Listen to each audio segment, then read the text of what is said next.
Nós vamos fazer a leitura dos 10 mandamentos.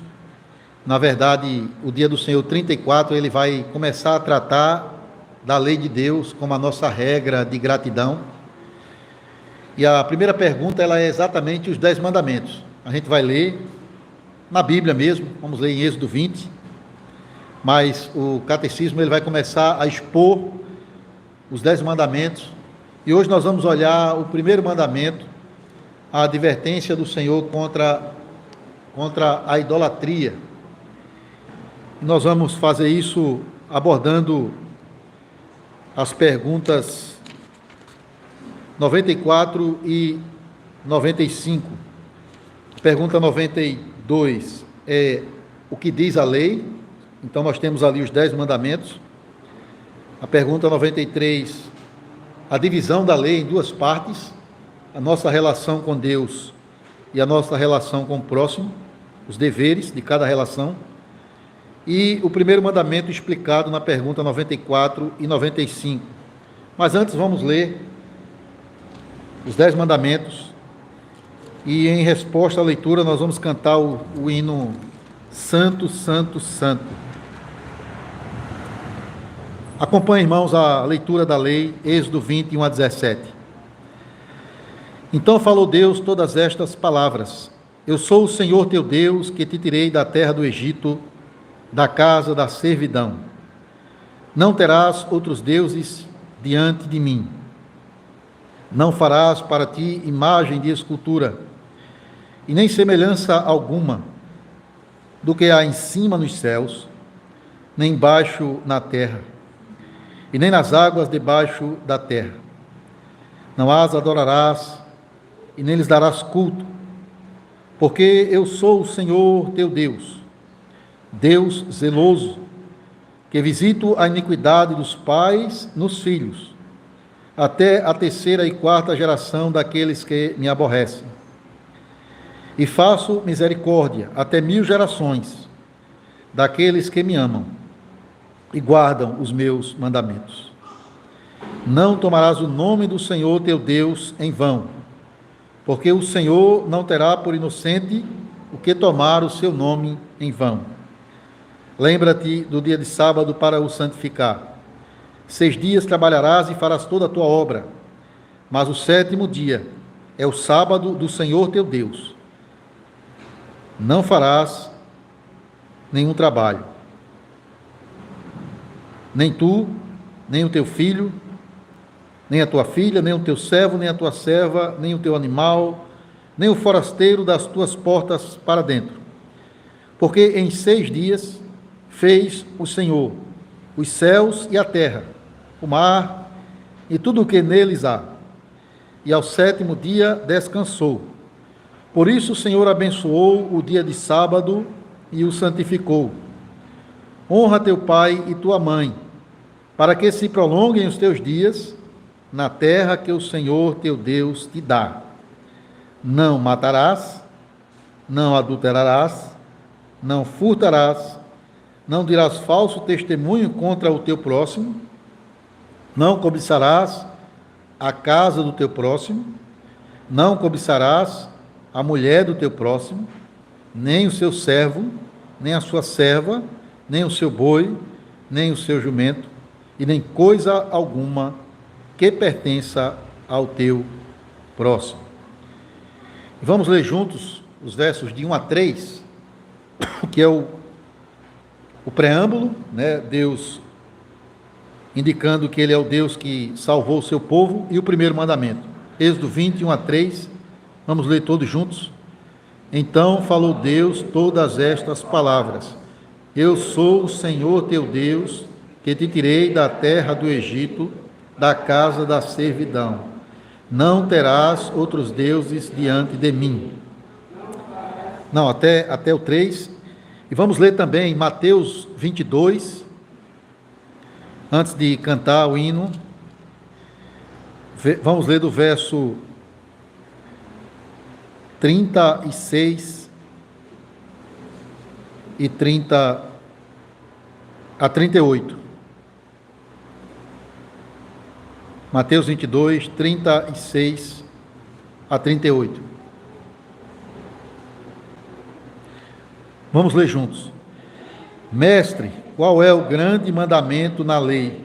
Respondeu-lhe Jesus: amarás o Senhor teu Deus de todo o teu coração, de toda a tua alma e de todo o teu entendimento.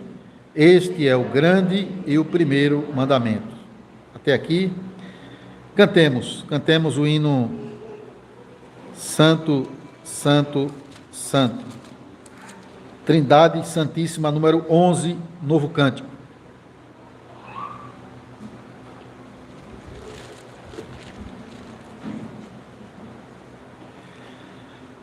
Santo, Santo, Santo, Deus onipotente,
Celso Criador.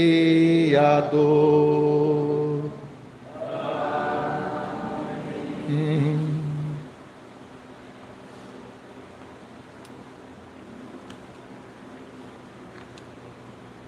Irmãos, dia do Senhor 34. Eu vou ler a pergunta e a igreja responde. 94 e 95. Eu vou fazer a pergunta 94. O que o Senhor exige no primeiro mandamento? Que por amor à minha salvação, devo evitar e fugir de toda idolatria, feitiçaria, superstição, invocação a santos ou a outras criaturas. Devo corretamente conhecer o único e verdadeiro Deus, confiar somente nele, submeter-me a ele em toda a humildade e paciência e esperar todo o bem somente dele. Também devo amar, temer e honrar a Deus de todo o meu coração.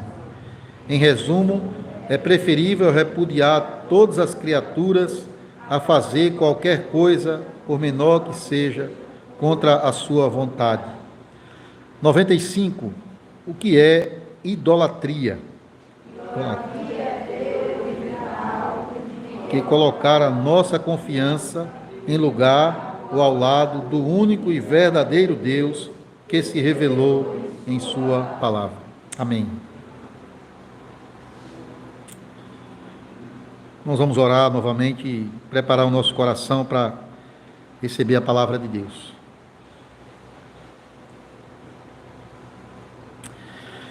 Senhor Deus e Pai, nós nos curvamos diante de Ti, primeiramente confessando os nossos pecados, pois sabemos pela Tua lei que não temos obedecido perfeitamente os Teus mandamentos e temos transgredido a Tua lei, pecando contra Ti e contra o próximo, fazendo aquilo que não convém aos santos. Rogamos Tua misericórdia, Senhor, nos perdoe por amor de Cristo, Teu Filho, e pelo sangue que Ele derramou na cruz para a remissão dos nossos pecados. Mas também, ó Deus, Tu nos deste a Tua lei como uma regra de gratidão. E a nossa oração é que o Senhor nos capacite mediante o Espírito Santo, pelo Seu poder, pela Sua graça, para que sejamos renovados e conformados à imagem de Cristo, vivendo em obediência aos Teus mandamentos, não para ganhar a Tua salvação, mas para agradecer. Que o Senhor use essas pregações acerca da Tua lei, para trazer à Tua igreja fortalecimento, encorajamento e despertar em nós um desejo santo e sincero de viver para o louvor da Tua glória. Em nome de Cristo, nós oramos. Amém. Amém.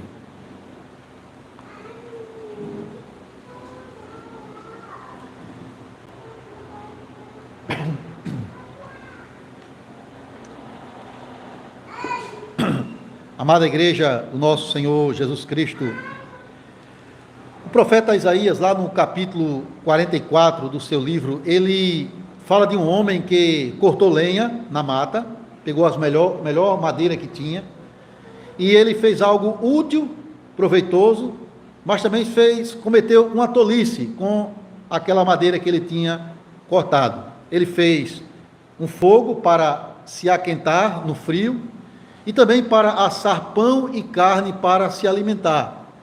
Ao mesmo tempo, ele usou parte dessa madeira para esculpir um ídolo, fazer uma imagem de escultura e prostrar-se diante dela. E o profeta vai dizer que ele cometeu uma tolice, ele fez algo que estava iludindo a ele mesmo, fazendo de algo inútil um Deus para si mesmo.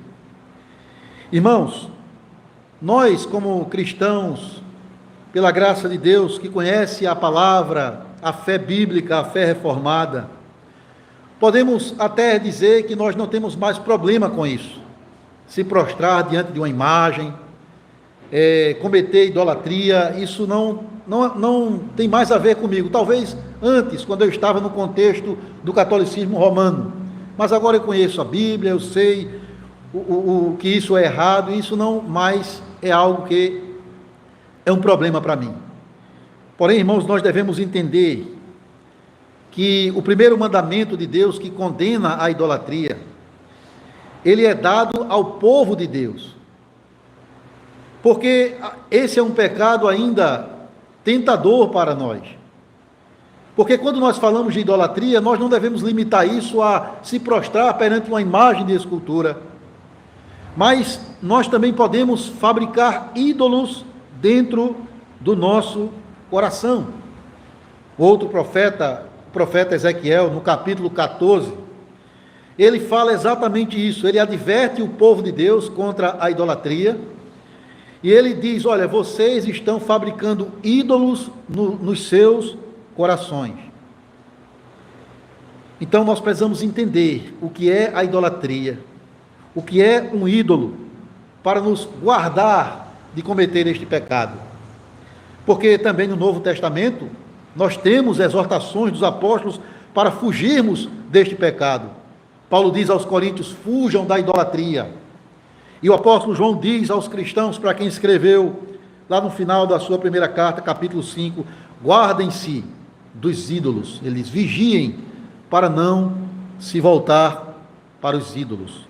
Mas o que é um ídolo, irmãos? O que significa cometer a idolatria? Qualquer coisa ou qualquer pessoa que você coloca a sua confiança, que você tem aquilo ali como algo que vai preencher o seu vazio e trazer a sua alegria, qualquer coisa para quem você se devota totalmente, no lugar, ao lado ou acima do único e verdadeiro Deus, isso é idolatria.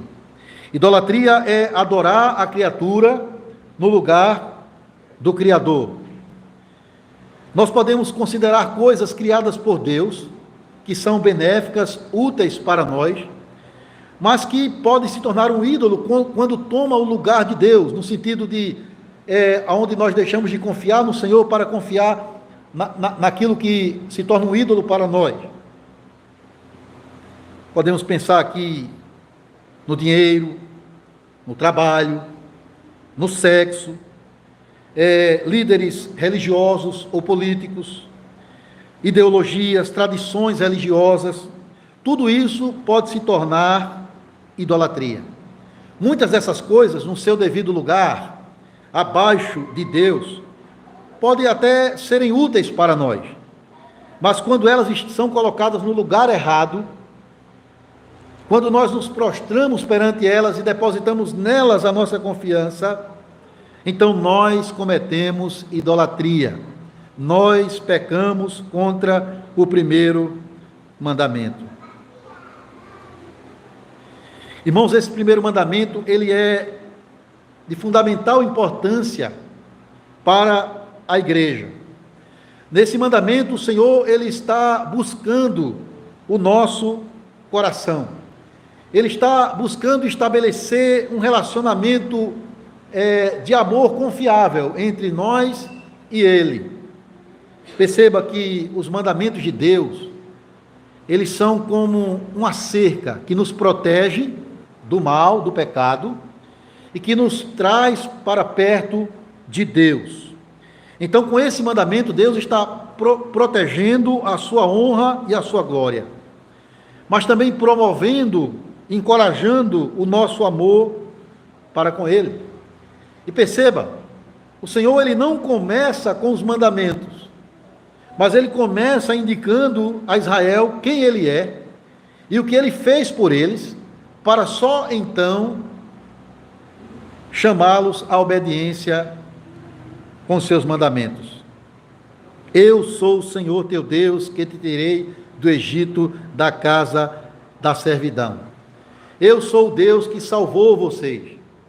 Eu sou o Deus que, com poder, graça, braço estendido, tirei vocês da escravidão do Egito e coloquei vocês numa boa terra.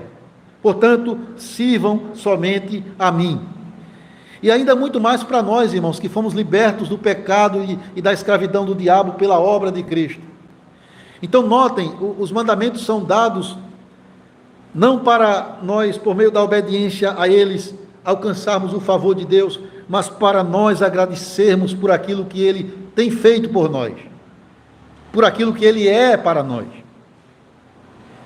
Por isso que o catecismo, ele colocou a lei, os 10 mandamentos, na terceira parte que fala da nossa gratidão.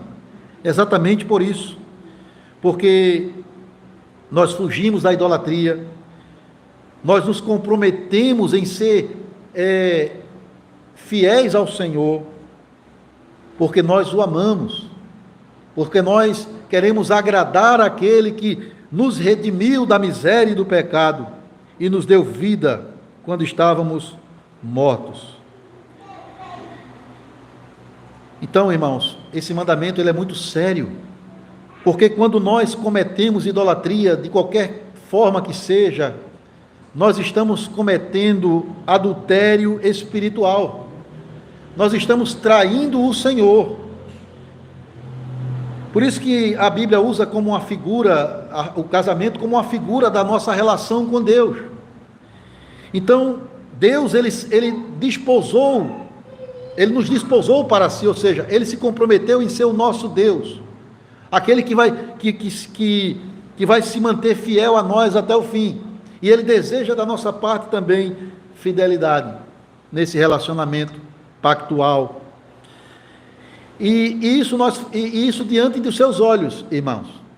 Porque Ele diz: não terás outros deuses diante de mim. Claro que não existe deuses à altura do nosso Deus, mas são fabricados pela mente pecaminosa do homem. Ele é o único e verdadeiro Deus. E se nós o amamos e nos devotamos a Ele, estamos fazendo isso perante os seus olhos. Mas também quando nós o entristecemos com pecado, quando nós o traímos, é também diante dos seus olhos. Porque a expressão diante de mim quer dizer perante a minha face. Ou seja, o Senhor, Ele não somente vê os atos pecaminosos que nós cometemos, mas Ele também conhece o que está dentro do nosso coração. E se nós estamos fabricando ídolos no coração, Ele também conhece. E Ele também se entristece e até se ira contra aqueles que se voltam contra Ele. Nessa pregação nós vamos olhar algumas formas de idolatria que devemos evitar, conforme também o catecismo apresenta aqui. Mas também nós vamos olhar, irmãos, quem é o nosso Deus? O que é que a Bíblia fala deste Deus para nós, para nos encorajar, de fato, a viver somente para Ele, para o seu louvor, para a sua glória, para devotar-se inteiramente a Ele. Irmãos, como eu disse, idolatria é você confiar ou depender de algo ou de alguém à parte do nosso Deus. E uma das formas de idolatria muito comum que nós temos visto hoje, não só no meio dos incrédulos, mas até no meio dos crentes, até no meio das igrejas, é a confiança na riqueza, ou nas riquezas, ou nos bens materiais. As pessoas que depositam a sua confiança na estabilidade das suas riquezas, como se fosse o seu Deus. Veja, vocês conhecem aquela história que Jesus contou de um homem rico que se tornou mais rico ainda, e que ele tinha tanta riqueza que ele construiu celeiros novos e bem maiores para armazenar todos os seus recursos, e foi viver uma vida regaladamente, no luxo, dizendo para si, dizendo para a sua alma: eu tenho recursos em abundância, vou comer e beber, me divertir, e vou depender da minha riqueza. Porém, Jesus disse: e se esta noite pedirem a tua alma, o que darás em troca? Mostrando, irmãos, que toda a riqueza do mundo não vale nada se a pessoa parte desta vida sem Deus. Porque ninguém vai levar dinheiro para comprar a salvação diante do Senhor. Então ele está mostrando a tolice do homem que ganha a sua vida neste mundo, que vive para si mesmo, para amontoar tesouros na terra, e se esquece de Deus. Se esquece de que ele há de um dia comparecer diante do trono do Senhor, ele há de adentrar as portas da eternidade para dar conta da sua vida. Irmãos, Cristo nos advertiu contra o perigo, não das riquezas em si, do dinheiro em si, porque isso não é o problema, mas do amor, do apego, da avareza, que é idolatria. Paulo diz isso: avareza é idolatria. Colossenses 3, 5. Ele nos adverte contra isso, que ele também vai dizer que é a raiz de todos os males, o amor ao dinheiro. E veja como isso se aplicou em algumas situações, alguns exemplos na Bíblia. Você lembra de um jovem chamado Geazi, servo do profeta Eliseu, que cobiçou as riquezas de Naamã, que recebeu a cura do Senhor pelas mãos do profeta, e quis adquirir para si as riquezas do comandante da Síria, e trouxe juízo para si mesmo. A lepra de Naamã veio para ele. Você lembra do jovem rico que foi ter com Jesus, que ouviu a palavra de Deus, que tinha uma certa religiosidade, um interesse pela lei, mas o coração dele era devotado às suas riquezas. Então, pessoas que chegaram tão perto, um que conviveu com um profeta, um outro que ouviu a palavra do próprio Cristo, e Cristo teve compaixão dele, mas foram sufocados pelas riquezas, pelo amor ao dinheiro. E Jesus fala que isso é uma grande tentação. Ele fala também que é impossível amar a Deus e as riquezas ao mesmo tempo. Então devemos ter cuidado com isso. Quando, por exemplo, eu me mato de trabalhar, até sufocando a guarda do dia do Senhor, porque eu quero ter uma estabilidade financeira para mim e para a minha futura família. Irmãos, não é problema nenhum você trabalhar duro, honestamente, adquirir recursos, amontoar tesouros, não para o seu bel prazer, mas para servir a Deus e ao próximo com os recursos que Ele coloca em suas mãos. Não é pecado possuir riquezas, ganhar muito dinheiro, desde que o seu trabalho seja limpo, honesto, e desde que você utilize dos seus recursos para servir a Deus e promover o seu reino e a sua igreja. Não é problema nenhum. Mas, infelizmente, muitas pessoas estão adentrando as igrejas e até se utilizando do evangelho para cometer a idolatria do amor ao dinheiro. O que dizer daqueles líderes religiosos que mercadejam a palavra de Deus?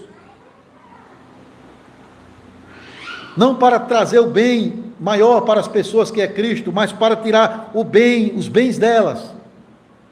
E o que dizer das pessoas que correm atrás desses falsos profetas, procurando prosperidade material na igreja e usando o evangelho de forma equivocada para isso? O que dizer deles?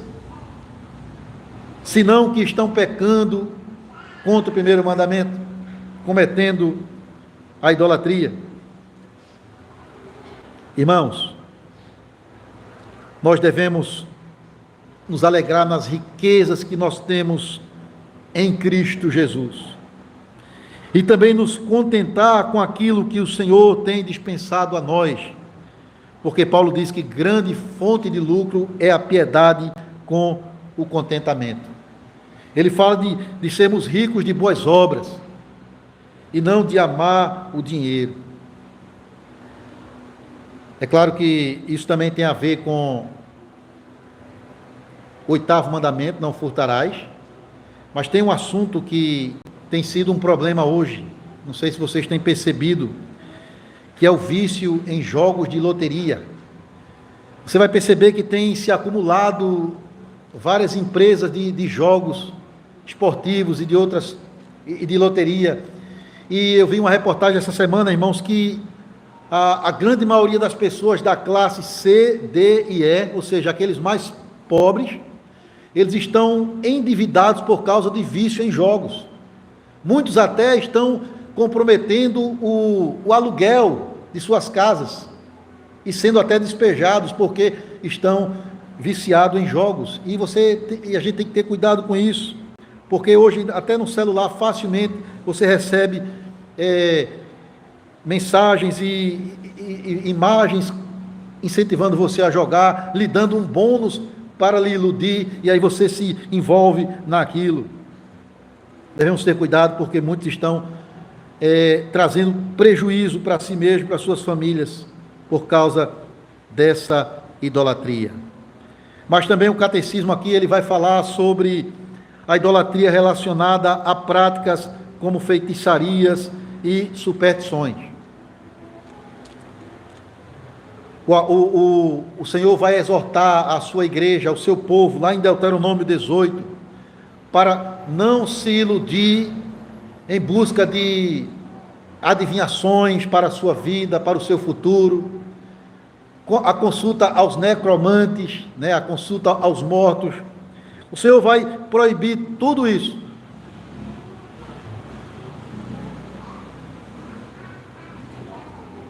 que ainda hoje tem dominado a vida de muitas pessoas, que não se contenta com a revelação de Deus na palavra e que querem descobrir as coisas acerca de suas vidas, os detalhes da sua vida.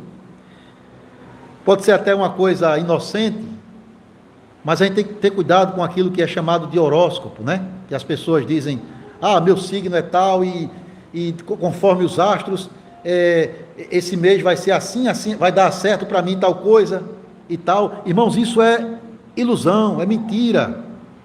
Nossa vida não é governada pelos astros, mas é pelo Senhor soberano, que rege a nossa história, o nosso destino, o propósito da nossa existência.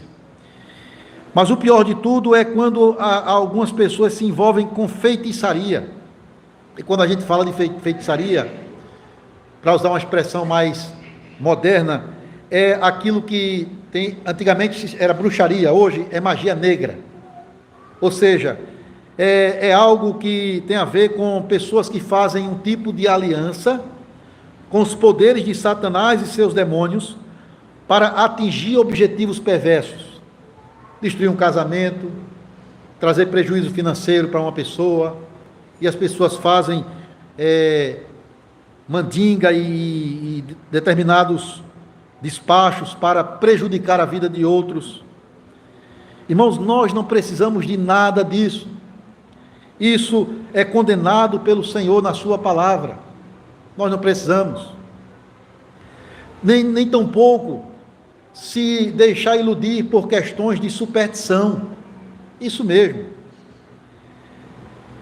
A superstição é a crença ou a confiança de que determinados objetos ou determinadas ações podem, por si mesmas, em si mesmas, trazer azar ou sorte sobre a vida das pessoas.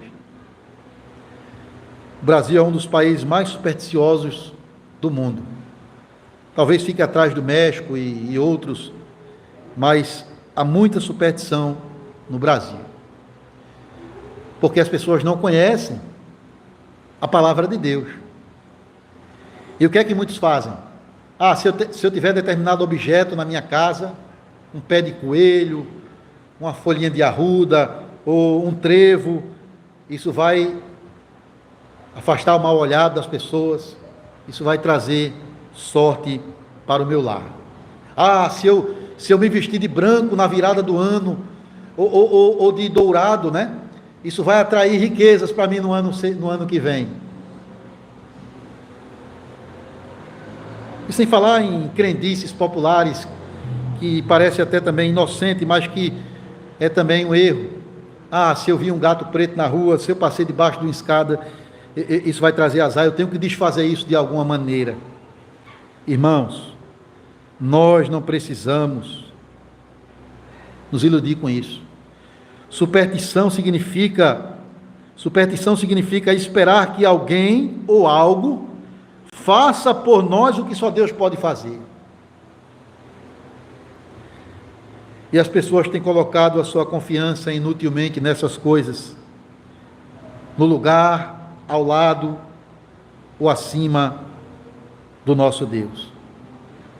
Até a Bíblia é usada como uma forma de superstição. As pessoas que abrem no Salmo 23 ou no Salmo 91, colocam a Bíblia aberta ali no painel do carro ou na estante da sua casa. Eu estou protegido porque eu abri a Bíblia nesse salmo aqui. Mas essa pessoa não tem temor a Deus, não confia em Deus, não busca a Deus, não vive para o Senhor. Irmãos, tudo isso é superstição. Mas também a confissão fala de invocar o auxílio dos santos no lugar de Deus, em busca de socorro. Talvez alguns aqui, ou até a maioria, vieram de um contexto do catolicismo romano. E naquela época, quando você não conhecia a verdade da Escritura, você se envolvia com procissões, talvez se ajoelhava diante de alguma imagem de um santo, talvez tinha um santo preferido para chamar de seu. E de fato essa é a ideia da doutrina romanista. A ideia de que os santos, pelas suas ações positivas, eles acumularam méritos que podem agora serem aplicados na vida dos crentes. E vocês podem interceder diretamente a eles. E é interessante notar que há um santo para cada necessidade humana. Eu vou fazer uma viagem. Qual é o santo que vai, dos motoristas, que vai trazer proteção na estrada? É São Cristóvão. Vou fazer minha oração a ele. Existe até oração pronta para isso. Minha criança nasceu, ela está um pouco doente. Qual é o santo que pode trazer uma proteção para a minha criança? E muitos recorrem a São Nicolau, que foi o santo que deu origem ao Papai Noel. Eu já estou com quase 40 anos e estou solteiro, eu preciso de alguém para casar. Quem pode me ajudar? Santo Antônio, o santo casamenteiro. E as pessoas têm buscado, irmãos, nestes santos, a ajuda, o socorro para a necessidade específica de cada um deles. Veja, a Bíblia está dizendo que Deus conhece as nossas necessidades e Ele tem poder para suprir cada uma delas. A Bíblia diz que o nosso Deus, Ele é a fonte de todo o bem. O que é que a gente cantou agora há pouco no Salmo 121?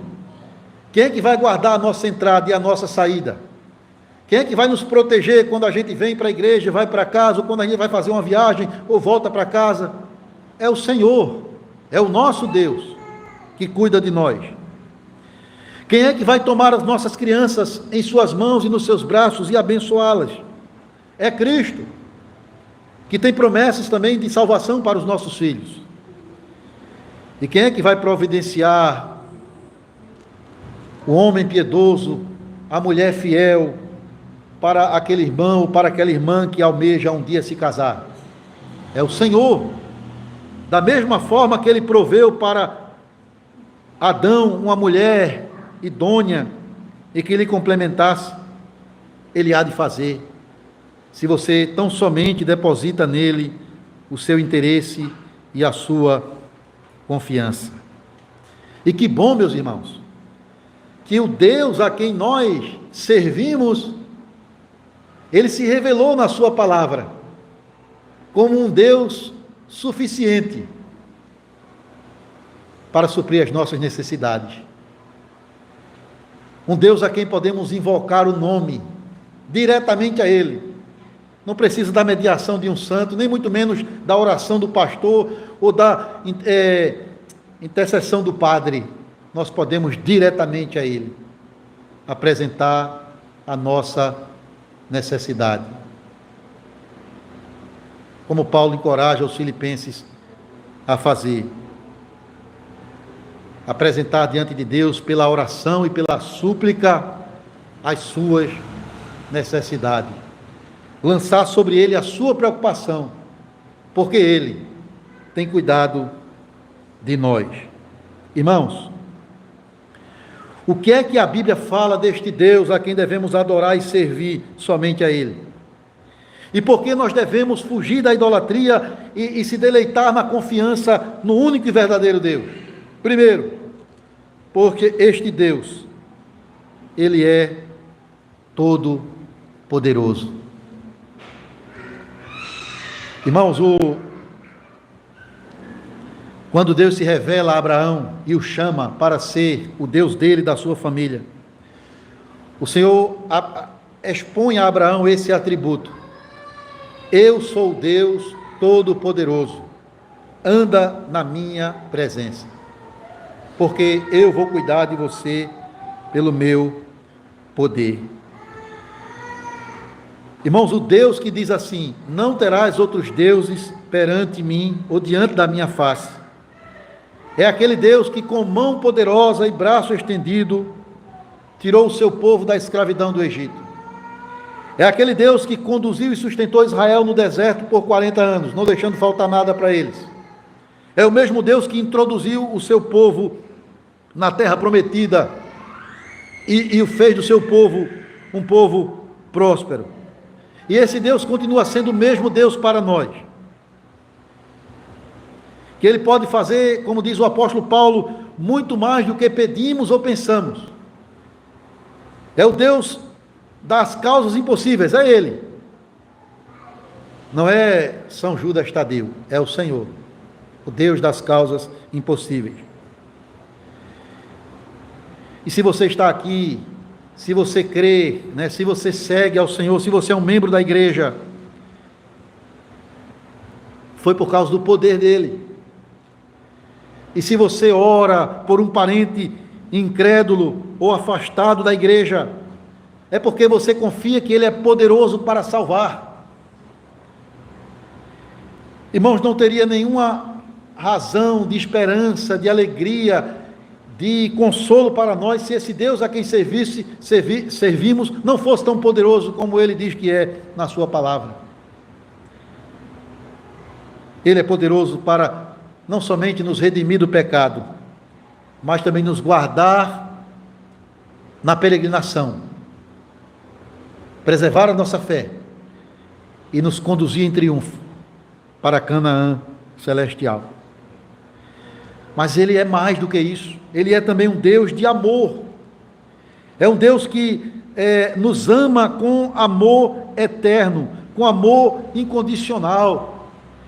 Um amor tão profundo, tão inexplicável, que o fez entregar o seu Filho para morrer pelos nossos pecados e pela nossa salvação. O Deus que nós servimos, irmãos, Ele nos ama. O apóstolo Paulo diz: aquele que não poupou o seu próprio Filho, antes por todos nós o entregou, porventura não nos dará graciosamente com Ele todas as coisas? Então, Ele nos amou primeiro, e a resposta que Ele espera de nós também é amor. Veja como a resposta 34, ela começa. Dia do Senhor 34, ela diz, a 94, né? Fala que é por amor a minha salvação. Veja, isso é uma expressão importante. Por amor à minha salvação, eu devo evitar e fugir de toda idolatria e conhecer e confiar somente no único e verdadeiro Deus. Por amor à minha salvação. Não é por amor à salvação em si mesma, mas é por amor àquele que me salvou. Eu não vou trair, eu não vou ofender aquele que deu a sua vida por mim, aquele que me ama com amor eterno. Porque nós podemos confiar neste Deus somente e servir somente a Ele. Não só é poderoso para suprir as nossas necessidades, não só nos acolheu no seu amor eterno, mas Ele também, irmãos, Ele permanece fiel para conosco. Isso é uma coisa maravilhosa.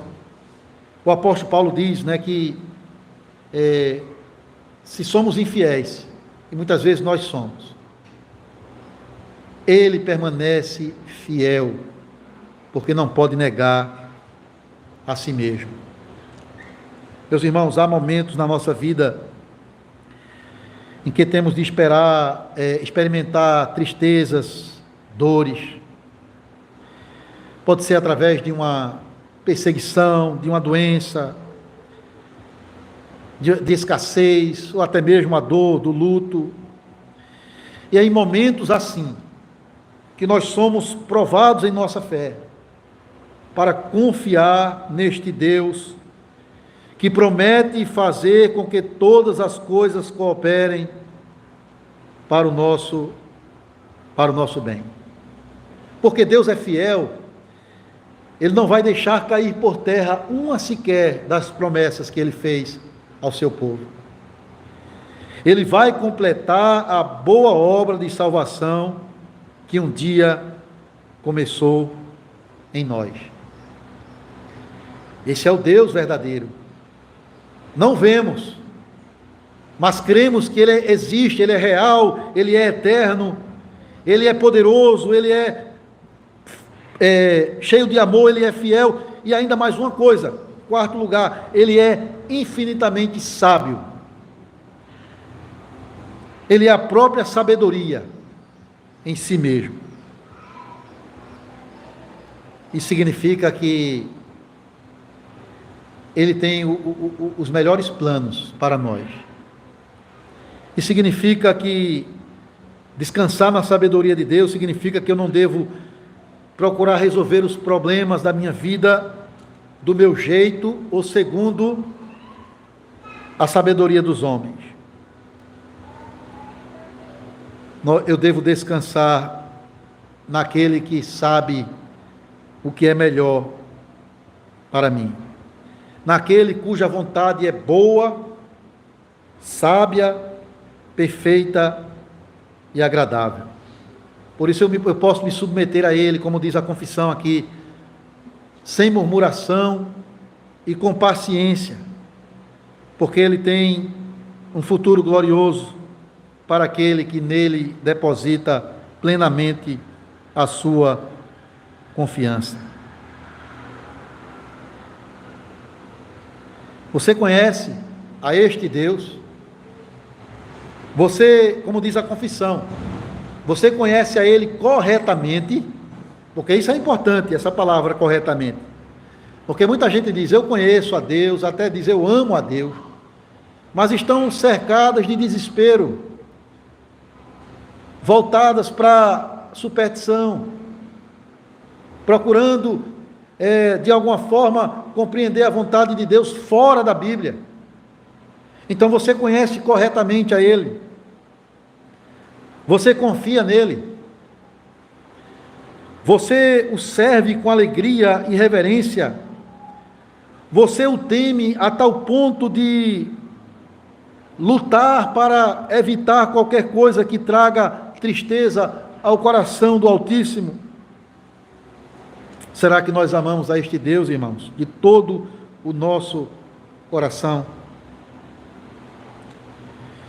Refletindo na sua vida, refletindo na minha vida, nós podemos perceber, irmãos, que talvez tenha algo, tenha alguém, tenha alguma coisa, tenha algum ídolo fabricado em nosso coração, que está nos afastando de uma comunhão mais íntima, mais intensa com o nosso Deus, que está nos conduzindo por um caminho de idolatria.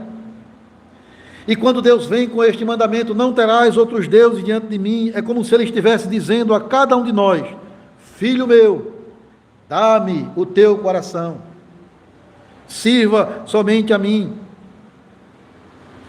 Então será que tem algo que está se tornando um ídolo na sua vida?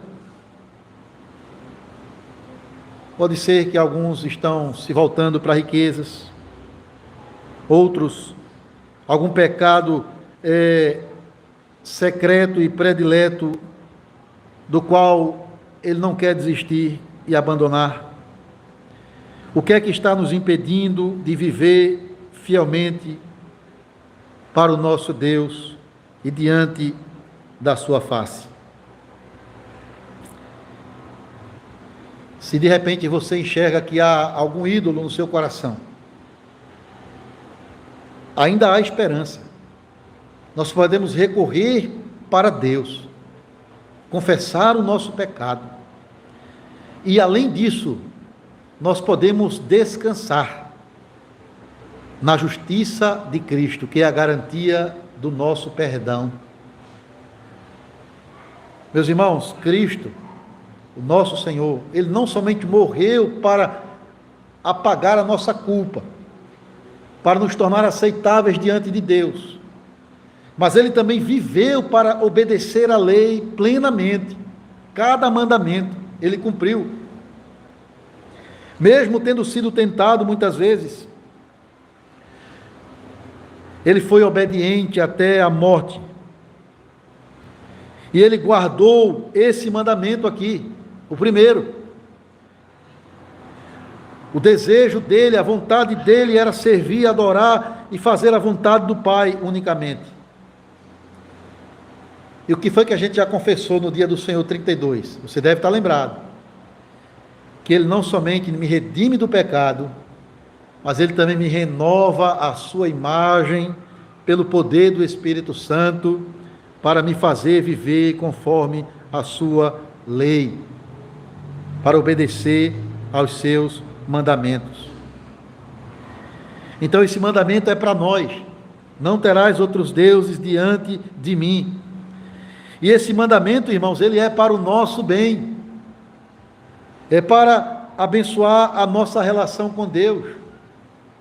Você já percebeu que quando esse mandamento ele é tratado com seriedade, quando ele é buscado por nós para ser obedecido, os outros 3 que seguem, que tem a ver também com a nossa relação com Deus, eles automaticamente são também obedecidos, porque se eu busco a Deus em primeiro lugar na minha vida, se eu coloco o Senhor como o centro da minha vida, se o meu deleite é Deus, então eu vou adorá-lo corretamente, adorá-lo em espírito e em verdade, que é o segundo mandamento. Eu vou procurar honrar o nome dele que está sobre mim, na minha vida lá fora, na minha conduta. Eu vou guardar o dia dele, eu vou estar com alegria na igreja para servir a este Deus maravilhoso, que se revelou na sua palavra como este Deus todo-poderoso, amoroso e fiel e sábio, que pode cuidar de mim, que pode me guardar em santidade,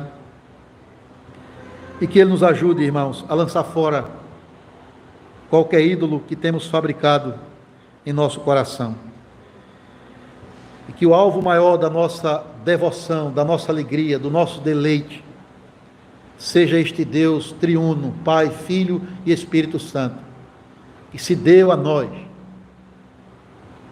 que fez um pacto de amor conosco, que na verdade se casou conosco, e que promete ser fiel a nós até o fim. Que possamos nós, ajudados por Ele mesmo, viver também para a sua honra, a sua glória e o seu louvor. Que Deus nos ajude a fugir da idolatria, para servir ao único e verdadeiro Deus. É isso que caracteriza a verdadeira conversão. Afastar-se da idolatria para adorar ao único e verdadeiro Deus. Amém.